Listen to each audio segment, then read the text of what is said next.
right, guys, today we're here with John Friedland from Neutral Ground Jiu-Jitsu and his assistant Josh. We're going to talk to John a little bit today about Jiu-Jitsu in self-defense, how we can apply Jiu-Jitsu techniques in self-defense and principles of Jiu-Jitsu. So, John, maybe you can tell us a little bit about your thoughts, your philosophy on Jiu-Jitsu as far as self-defense is concerned. Right, I think there's kind of a misconception with Jiu-Jitsu as a Jiu-Jitsu player in a self-defense situation. A lot of them are kind of thinking, man, at the first chance I get, I'm going to slap on that heel hook, or I'm going to get him on the ground, I'm going to scrap, I'm going to get him this new submission I've been working on. But the reality of it is, Jiu-Jitsu should be the last ditch. You're so desperate, you're in a dire situation.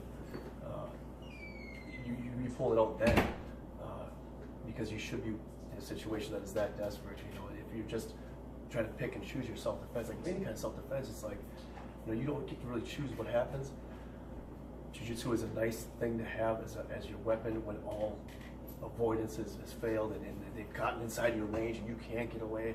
It is a nice thing to have when you got gravity working on both of you, and a lot of times there are assistants of getting on top of you and pounding your head in. It is nice to have the Jiu-Jitsu then, but only then. If you're just trying to jump out there and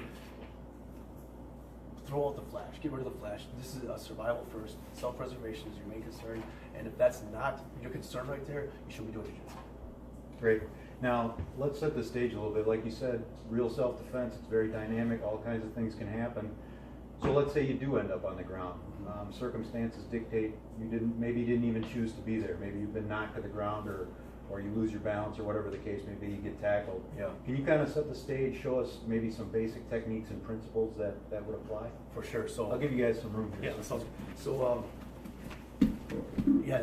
Josh, got me to the ground, and we won't really get into how we got here, but this is a common, probably the most famous Jiu-Jitsu position is where he's on top of me, but not all is lost. I have my weapons, my 4 weapons in front of me, my hands and legs, and it would be worse if he was past my legs already, but this is called a guard position where I'm guarding, I'm saving myself like this. At least this is horrible for me, okay? Don't be misled to think that because I have a Jiu-Jitsu position that's common in Jiu-Jitsu that I'm the winner here. I'm losing. This is the guard. I'm using this defensively to preserve myself first, and then with experience I can come up with more offense. But from the get-go, this is a defensive position used to stop and control his range. So right now, look, this is awful. He's got the benefit of gravity, and he's bombing me here like this. So I got my legs around him, keeping him here, but that's not the end of the story.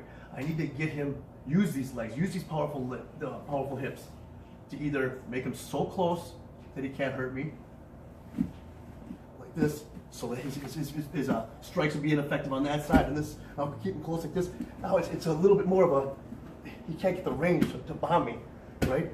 If he starts coming up like this is where I'm in trouble again. So again, too close that he can't hurt me, or too far. How do I get him too far? Well, I'm not gonna be able to push him away here. He's gonna win with his gravity. Again, I employ my legs, and I'm gonna get my hips to the side like this and get my knees together here like this. Now this isn't enough. Look, he can still get me like this. Well, again, once again, the common thread is how do I employ my hips?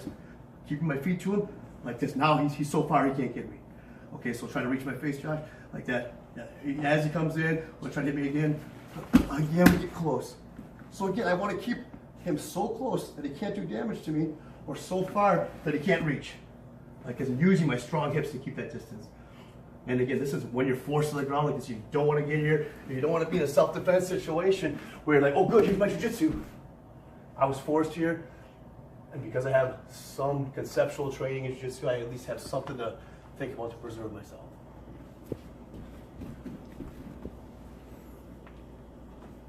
All right, well, John, you showed us a lot of good stuff today. What I'm getting from this is the idea is the principle we're talking about today is control the distance if you end up on the ground. Absolutely. I think that's great advice. Obviously, we talk about there's a lot of different self-defense scenarios, so we'd love to come back and talk to you guys some more about different applications. For sure. But certainly, Jiu-Jitsu is a very important part of any self-defense toolbox, so we appreciate all the advice today. Awesome. Thanks for having us. All right, brother. Thank you. Thanks, man. Thank you. Appreciate it. Thank you.